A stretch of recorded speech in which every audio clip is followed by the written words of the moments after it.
Hi అండి, welcome to సాయిస్ kitchen. బాగున్నారండి మీరు? మేమైతే బాగున్నామండి. ఇప్పుడైతే నేను ఒక స్వీట్ రెసిపీ లడ్డూలు అయితే చూపిస్తానండి. చుక్క నూనె కూడా లేకుండా దీనికైతే లడ్డు చేసి నేనైతే ఇప్పుడు చూపిస్తానండి. పల్లీలతో, వేరుశనగ పలుకులు ఇంకా అటుకులతో అండి. ఇగుండి నేనైతే ఒక హాఫ్ కప్పు వరకు పల్లీలను తీసుకున్నానండి. శనగ పలుకులని ఇవి తీసేసుకొని మంచిగా వేయించుకోవాలండి. ఇవి పొట్టు వచ్చేంత వరకు వేయించుకోవాలి. స్టవ్ ఆన్ చేసేసుకొని ఒక హాఫ్ కప్ వరకు ఈ పల్లీలను అయితే వేయించుకుంటానండి. ఈ విధంగా మంచిగా వేగాలండి. ఇవి మంచిగా వేగిన తర్వాత ఇవి పక్కకు తీసేసుకుందాం. పల్లీలు అయితే మంచిగా వేగాయండి. మనకి చూసారా, ఇగుండి ఈ విధంగా పొట్టు రావాలి. ఇప్పుడు ఇదైతే ఒక ప్లేట్లో తీసేసుకుందాం. ఇదే ప్యాన్ పెట్టేసుకొని అటుకులను అయితే ఒక కప్పు వరకు వేయించుకోవాలండి. చూడండి, అటుకులను అయితే ఒక కప్పు వేసుకున్నానండి. ఒక అరకప్పు పల్లీలకైతే కప్పు వరకు అటుకులను వేసుకొని ఇవి కూడా మంచిగా వేయించుకోవాలండి. ఇవైతే క్రిస్పీగా అయ్యేంత వరకు వేయించుకోవాలి. అటుకులని ఫ్లేమ్ మీడియంలో ఉంచేసుకొని మంచిగా వేయించుకోండి. ఇవి మనకైతే ఇది కూడా వేగిపోయిందండి. కొద్దిగా వేగింది కదా అటుకులు కూడా. ఇప్పుడు ఇందులో అయితే కొద్దిగా ఈ డోలపప్పునైతే వేసుకోవాలండి. మనం చట్నీ చేసుకుంటాం కదండి, ఇదైతే డోలపప్పునైతే పుట్నాల పప్పు అండి. ఇదైతే వేసుకుందాం. ఒక పావు కప్పు వరకు వేసేసుకొని ఇందులోని మీ దగ్గర కొబ్బరి ముక్కలు, ఎండు కొబ్బరి ఉంటే ఎండు కొబ్బరి చిన్న చిన్న ముక్కలుగా చేసుకొని వేసుకోవచ్చండి. ఎండు కొబ్బరి లేదంటే మీ దగ్గర ఎండు కొబ్బరి పొడి ఉన్నా సరే వేసుకోవచ్చు. ఇది కూడా ఒక పావు కప్పు వరకు వేసుకోండి. ఇవైతే మంచిగా ఫ్రై చేసుకోవాలండి. మొత్తం కూడా పూర్తిగా సిమ్లో ఉంచేసుకోండి. ఇప్పుడు సిమ్లో ఉంచేసుకొని ఫ్రై చేసుకోవాలండి. ఎందుకంటే ఈ కొబ్బరి తురుము తొందరగా వేగిపోద్ది కదండి, మాడిపోద్ది. అది కొబ్బరి తురుమైనా ఈ పుట్నాల పప్పు అయినా ఇవ్వండి. ఈ విధంగా వేయించుకోవాలి. చూసారా, కలర్ మారింది. ఇప్పుడైతే స్టవ్ను ఆఫ్ చేసేసుకుందామండి.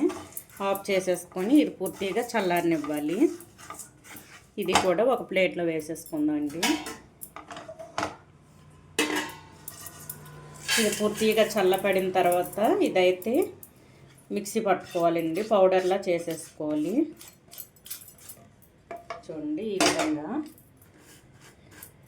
ఈ విధంగా మంచిగా వేయించుకొని ఈ రెండు కూడా పల్లీలు వేయించుకోవడం కదండి. పల్లీలు ఇవి రెండు కూడా మిక్సీ పట్టుకోవాలి మెత్తగా. ఇది చల్లారిన తర్వాత అయితే ఇప్పుడు మీకు చూపిస్తానండి. చూడండి, అటుకులు, పుట్నాల పప్పు ఇవన్నీ కూడా చల్లపడిపోయింది. ఈ విధంగా ఉండాలి మనకి. ఇప్పుడైతే ఒక మిక్సీ జార్ తీసేసుకొని ఇందులో అయితే వేసి మెత్తటి పౌడర్లా చేసుకోవాలండి. ఈ విధంగా తీసేసుకొని ఇదిగోండి పల్లీలను కూడా పొట్టు తీసి ఉంచేసుకున్నాను. వేరుశనగ పలుకులని ఇవి కూడా పొట్టు తీసి ఉంచేసుకొని కొద్దిగా పక్కకు తీసుకున్నానండి. ఇవి ఎందుకో తర్వాత చూపిస్తానండి. కొద్దిగా తీసేసుకున్నాను ఇందులోంచి. ఇప్పుడు ఇవి కూడా ఇందులో కలిపేసుకొని మొత్తం కూడా మెత్తటి పౌడర్లా చేసేసుకోవాలి. చూడండి, ఈ విధంగా అయితే మెత్తగా పౌడర్లా చేసేసుకోవాలండి. చూసారా, ఈ విధంగా మెత్తగా చేసేసుకోవాలి. ఇప్పుడైతే స్టవ్ ఆన్ చేసేసుకొని అదే కడాయి పెట్టేసుకొని ఇందులో ఒక కప్పు వరకు బెల్లాన్ని వేసుకోండి. ఒక కప్పు బెల్లం వేసుకుంటానండి. ఇందులో ఒక ముప్పావు కప్పు వరకు వాటర్ వేసుకోవాలండి. ఒక కప్పు బెల్లానికి ముప్పావు కప్పు వాటర్ వేసేసుకొని ఇది కరగనివ్వాలండి. ఈ బెల్లాన్ని పూర్తిగా కరిగించుకోవాలి. చూడండి, ఈ విధంగా అయితే పూర్తిగా బెల్లాన్ని కరిగేసుకోవాలండి. ఈ కరిగించుకున్న దాన్ని ఫిల్టర్ చేసుకుందాం.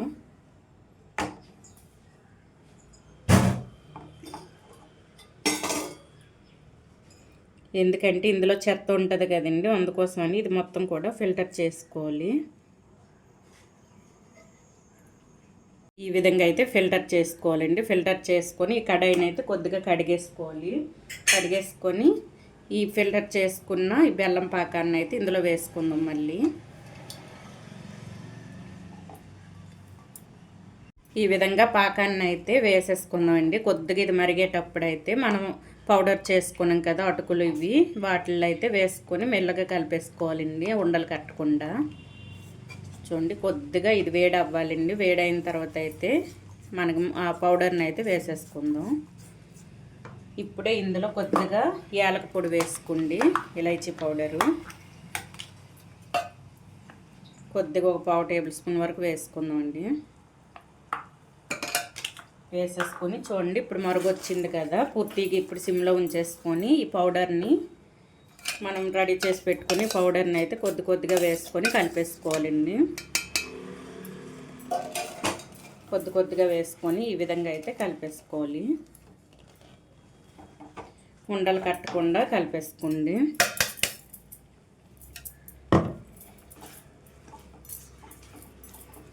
ఈ విధంగా ఉండలు కట్టకుండా పూర్తిగా సిమ్లోనే ఉంచేసుకోవాలండి. కలిపేటప్పుడు సిమ్లో ఉంచేసుకుంటే మనం మంచిగా కలిపేసుకోవచ్చు. లేకపోతే ఇదే విధంగా ఉండల్లాగా వచ్చేస్తుందండి.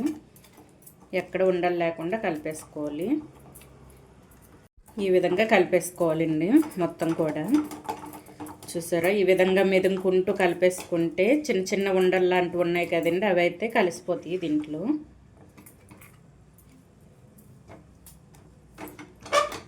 ఇప్పుడైతే కొద్దిగా ఒక 1/2 టేబుల్ స్పూన్ వరకు నెయ్యిని వేసుకుందాం. ఇప్పుడు ఇందులోని ముందుగా మనం శనగ పలుకులు ఉంచేసుకున్నాను కదండి, ఇవైతే వేసుకుంటానండి.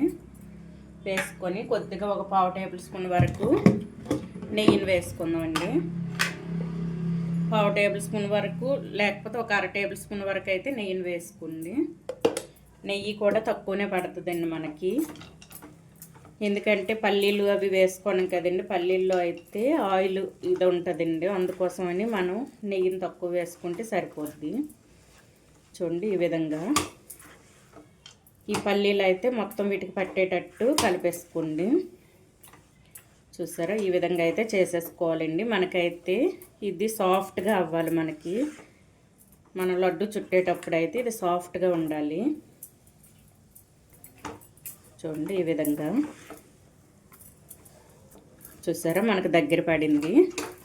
ఇప్పుడైతే స్టవ్ను ఆఫ్ చేసేసుకుందాం అండి. ఆఫ్ చేసేసుకొని ఇది కొద్దిగా చల్లారాలి. చల్లారిన తర్వాత అయితే లడ్డూలు చుట్టేసుకుందాం. చూసారా, ఈ విధంగా ఉండాలండి సాఫ్ట్గా. ఈ ముద్దనైతే ఒక ప్లేట్లో తీసేసుకుందాం అండి. తీసేసుకొని కొద్దిగా చల్లారిన తర్వాత అయితే ఉండలు చుట్టేసుకుందాం. చూసారా, ఈ విధంగా మొత్తం కూడా తీసేసుకోవాలి. చూడండి స్మూత్గా వచ్చింది మనకి. ఈ విధంగా అయితే ఉండాలండి. ఇప్పుడు ఇది కొద్దిగా చల్లపడిన తర్వాత అయితే మనం ఉండలు చేసుకుందాం అండి. చూడండి ఇదైతే చల్లపడిందండి. ఇప్పుడైతే ఉండలు చేసేసుకుందాం. ఇవి మీరు ఏ సైజులో కావాలంటే ఆ సైజులో అయితే బాల్స్ రెడీ చేసుకోవాలండి. ఇవి చూడండి ఈ సైజు అయితే నేను చేసేసుకుంటాను. ఇది పిల్లలకి బలం అండి. ఇది ఈ విధంగా అయితే చేసి పెట్టండి. చూడండి ఈ విధంగా అయితే చేసేసుకోవాలి. ఈ శనగ పలుకులు కూడా మనం వేసాం కదండి, పల్లీలు అయితే ఈ పల్లీలు కూడా మధ్య మధ్యలో తగులుతుంటే ఇంకా టేస్ట్ బాగుంటుంది. చూడండి ఈ విధంగా. ఇంకొద్దిగా వేడిగా ఉందండి. పూర్తిగా అయితే చల్లపడాలి. చల్లపడిన తర్వాత అయితే చుట్టేసుకోవాలి. చూడండి ఈ విధంగా అన్నీ కూడా ఇదే విధంగా చుట్టేసుకుందామండి. చూడండి ఎంతో టేస్టీ పల్లీలతో ఇంకా మనం అటుకులతో చేసిన లడ్డు అయితే రెడీ అయిపోయిందండి. ఈ విధంగా అయితే చేసి పిల్లలకి పెట్టండి. ఇది బలం అండి. ఇందులో చుక్క నూనె కూడా వేయకుండా కొద్దిగా మనం నెయ్యి వేసుకున్నామండి, ఎందుకంటే అది లడ్డు రావడానికి. ఆల్రెడీ మనం పల్లీల్లో అయితే ఆయిల్ ఉంటుందండి, అందుకోసమని కొద్దిగా లైట్గా ఒక పావు టేబుల్ స్పూన్ వరకు నేనైతే నెయ్యిని వేసేసుకొని ఈ విధంగా చేసుకున్నానండి. మనం పల్లీలను మధ్య మధ్యలో వేయడం వల్ల ఇదైతే తినేటప్పుడు క్రిస్పీగా మంచిగా తగిలి బాగున్నాయండి లడ్డూలు అయితే. ఈ విధంగా సింపుల్గా చేసుకోవచ్చండి. ఇది బలం కూడా, పిల్లలకి హెల్తీగా ఉంటారండి పిల్లలైతే. ఈ విధంగా లడ్డూలు అయితే చేసి పెడితే చాలా బాగున్నాయండి లడ్డూలు అయితే. ఈ విధంగా అయితే మీరు చేసేసుకోండి. సూపర్గా ఉన్నాయండి టేస్ట్ అయితే. ఈ లడ్డూలను అయితే చూడండి కొద్దిగా పూర్తిగా చల్లపడిన తర్వాత అయితే చుట్టేసుకోండి, లేకపోతే ఇవి కాలుతుంటుందండి. ఎందుకంటే పల్లీలను వేసుకున్నాం కదా, అవి చెయ్యి కాలుతుంటుంది చేతికి. చూడండి, ఈ విధంగా అయితే ఉంటుందండి. టేస్ట్ అయితే సూపర్గా ఉందండి. ఈ విధంగా అయితే చేసేసుకోండి లడ్డూలను. చాలా బాగుందండి. ఈ లడ్డూల రెసిపీ కనుక మీకు నచ్చినట్లయితే అండి లైక్ చేయండి, షేర్ చేయండి, నా ఛానల్ను సబ్స్క్రైబ్ చేసుకోండి. ఓకే, బాయ్ అండి.